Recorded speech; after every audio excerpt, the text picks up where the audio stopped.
Se liga, vivente, começando mais um Marcelo Bolinha Responde. Pergunta daí que eu respondo daqui. E ali, ó, estou assando uma carne para terminar um outro vídeo. Enquanto isso, vamos tocar aqui o Marcelo Bolinha Responde, que tem bastante pergunta hoje. E já temos uma muito boa, mas boa mesmo. O Geraldo pergunta: saudações, Bolinha, uma dúvida que sempre tive é que se a arroba do boi como um todo é um valor, por que os cortes têm valores diferentes? Geraldo, baita pergunta. Vamos lá. Quando o produtor vende ao frigorífico, ele vende em arroba. Quando o frigorífico paga o produtor, ele paga em arroba. Existe a arroba do boi vivo em pé e existe a arroba já da carne, né? Que é a carcaça pendurada lá, resfriada e tal. O açougue também compra em arroba, porém não temos como vender em arroba porque é o boi todo. Exatamente isso que você perguntou. A classificação das carnes com o tempo, ela foi dada por sabor e maciez, mas mais ainda por maciez. Exemplo, filé mignon e pescoço, filé mignon e músculo. Se bem que músculo é uma ótima carne pelo volume de colágeno. O filé mignon é uma ótima carne pela maciez. Então é fácil fazer um bifezinho. Tu não faz um bifezinho já com o músculo, mas tu faz uma belíssima carne moída de músculo que tem bastante colágeno. E o colágeno é muito nutritivo. E eu concordo com a sua pergunta, mas aí nós temos que, desmistificar muita coisa e mudar muita coisa que já está acontecendo no mercado de carnes mundial.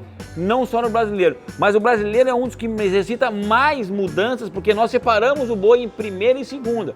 Existe carne primeira e carne segunda, que só no Brasil acontece assim. Então, também quero aguardar essas mudanças e ajudo a fazer essas mudanças há muito tempo, desde 86 que eu entrei no açougue. Então, vamos continuar nessa que com certeza vai mudar, Geraldo. Valeu? Mas baita pergunta a sua, tá bom?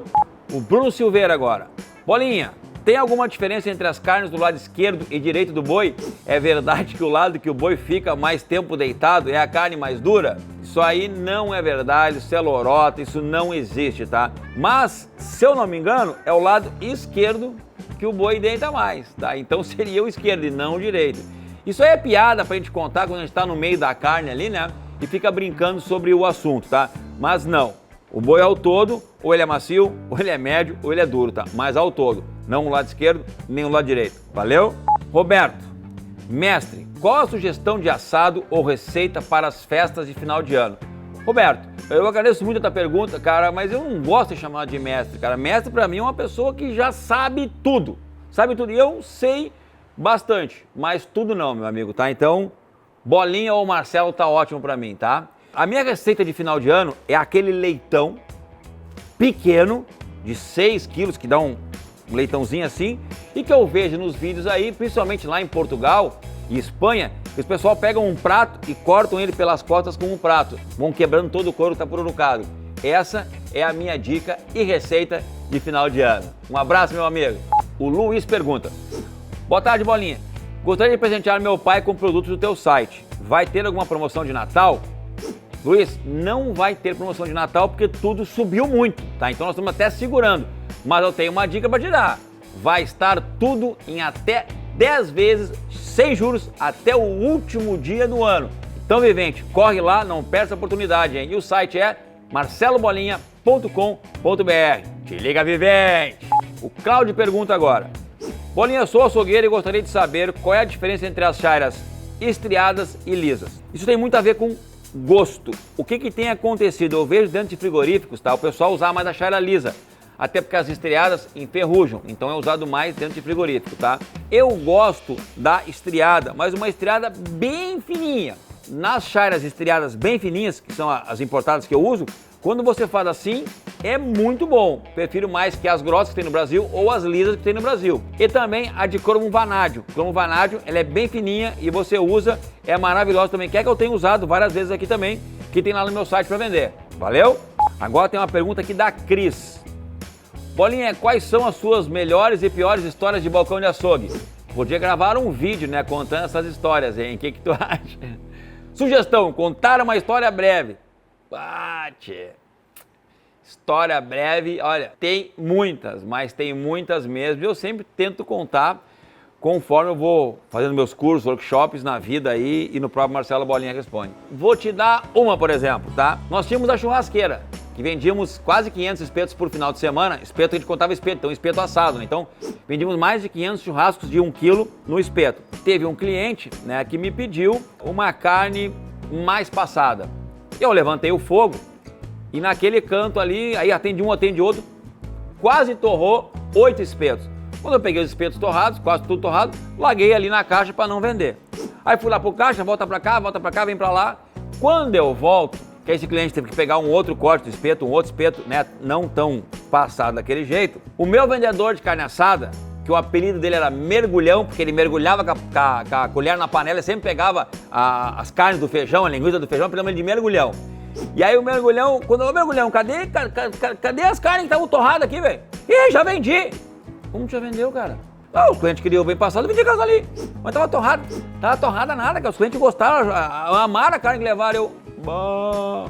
Por isso que eu sempre digo nos meus workshops e quando eu tô assando carne para as pessoas, gente, faz o que o cliente quer, principalmente se ele está solicitando aquilo, pagando e solicitando. Ele quer bem passada, serve para ele, vai ficar dura, mas ele quer, gente. Tem pessoas que gostam quase crua, selada, mal passada, ao ponto menos, passada e também ao ponto, então serve do jeito que o cara quer.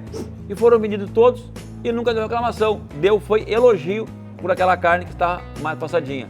Essa é só uma das histórias que eu tenho lá, que as outras são mais cabeludas, tá? O Manuel pergunta agora: que loucura, Bolinha, o vídeo do acém no churrasco. Tá chegando em 5 milhões de visualizações. Parabéns, mestre. Pô, muito obrigado, Manuel. Esse vídeo foi um vídeo realmente, eu tenho vários vídeos aqui no canal para as pessoas que têm poucos recursos e querem fazer um churrasco com carnes de valor mais acessível. O acém é uma grande dica, tá? Então esse vídeo realmente está muito bom e me rendeu inúmeros elogios esse assado. O Valdomiro pergunta agora: oi, Bolinha, qual a raça dos bois que você assa nos vídeos? Essa pergunta eu já respondi, tá? Normalmente eu asso britânicos, tá?